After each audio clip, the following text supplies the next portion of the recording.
नमस्कार दोस्तों, जय जोहार। मैं कौशल तिवारी और बिहनिया संजय में आपका स्वागत है। राहुल गांधी ने जब से मोहब्बत की दुकान सजाना शुरू किया है, तब से नफरत का सैलाब लाने वाले या नफरत का बाजार सजाने वालों की हालत खराब है। वे कुछ भी करने लगे हैं, कुछ भी। हालत ये है कि वे अपने ही सिद्धांतों से परे जाकर सब कुछ करने लगे हैं। इसके बाद भी 2024 में सत्ता आ पाएगी कहना बेहद कठिन है। बात कहां से शुरू करें, मोहन भागवत से या देश के प्रधानमंत्री नरेंद्र मोदी से? आप बात कहीं से भी शुरू कर दीजिए। कल देश के प्रधानमंत्री नरेंद्र मोदी अचानक शिरडी पहुंच गए। शिरडी यानी साईं बाबा का धाम। जीवन भर कट्टरपंथी और नफरत के बाजार सजाने वाले लोग साईं बाबा को ईश्वर मानने से इनकार करते रहे।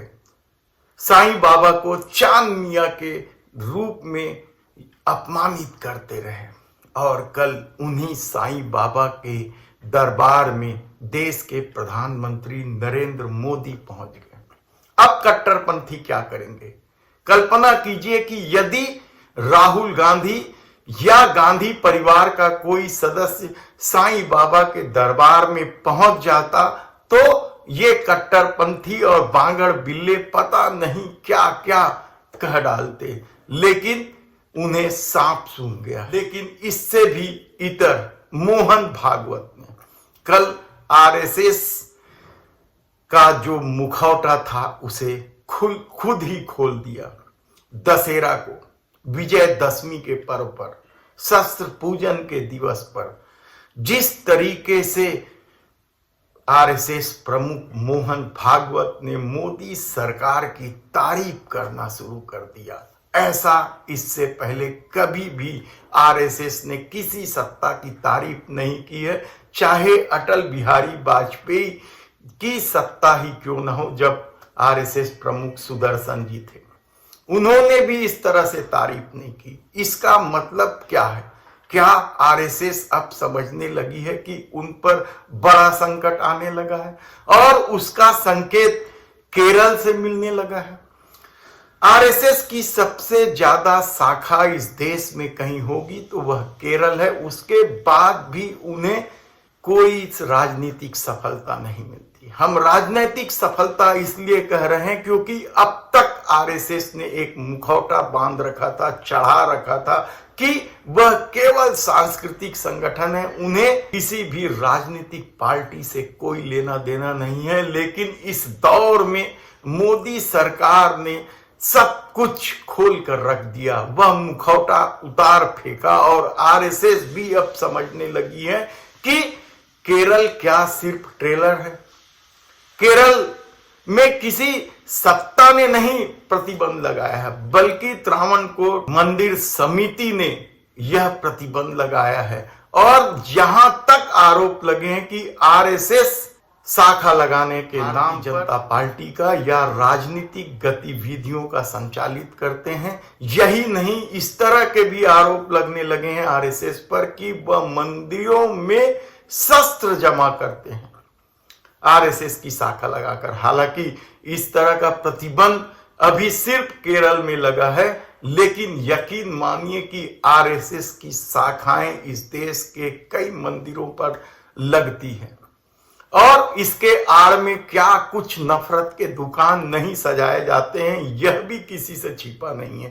तब क्या आरएसएस के लिए यह चेतावनी है?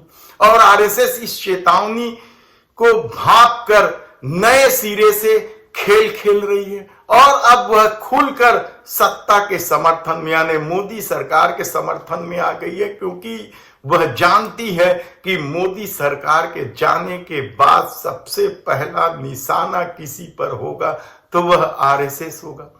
शायद यही वजह है कि जो आरएसएस कल तक आरक्षण का विरोध करती थी, वह अब 2-2.5 हजार साल या 5,000 साल से प्रताड़ित लोगों की बात करने लगी। जो आरएसएस शाकाहारी की वकालत करती थी, वह आरएसएस अब गौ मांस तक खाने से उन्हें आपत्ति नहीं होने लगी है। यानी आप सोचिए कि आरएसएस किस स्तर तक पहुंचने लगी है।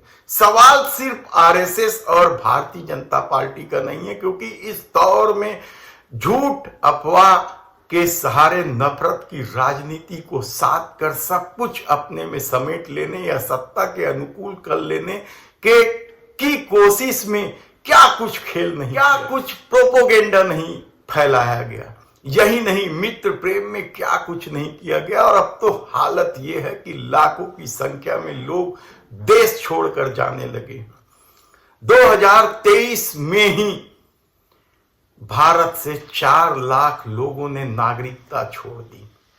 याद कीजिए 2015 में सियोल में दिए देश के प्रधानमंत्री नरेंद्र मोदी का वह भाषण। एक समय था जब लोग यार पता नहीं पिछले जन्म में क्या पाप किया था, हिंदुस्तान में पैदा हुए, ये कोई देश है, ये कोई सरकार है, ये कोई लोग है, चलो छोड़ो चले जाए कहीं और। तो क्या हालात बिल्कुल नहीं बदल पाए हैं मोदी ने, बल्कि हालात और बदतर होते जा रहे हैं। क्योंकि आउटलुक की जो रिपोर्ट है वह साफ साफ कह रही है कि मोदी सरकार के आने के बाद स्थिति और बदतर हुई है। तब क्या के प्रधानमंत्री नरेंद्र मोदी को अपने उस बयान के लिए माफी मांगनी चाहिए? यकीनन।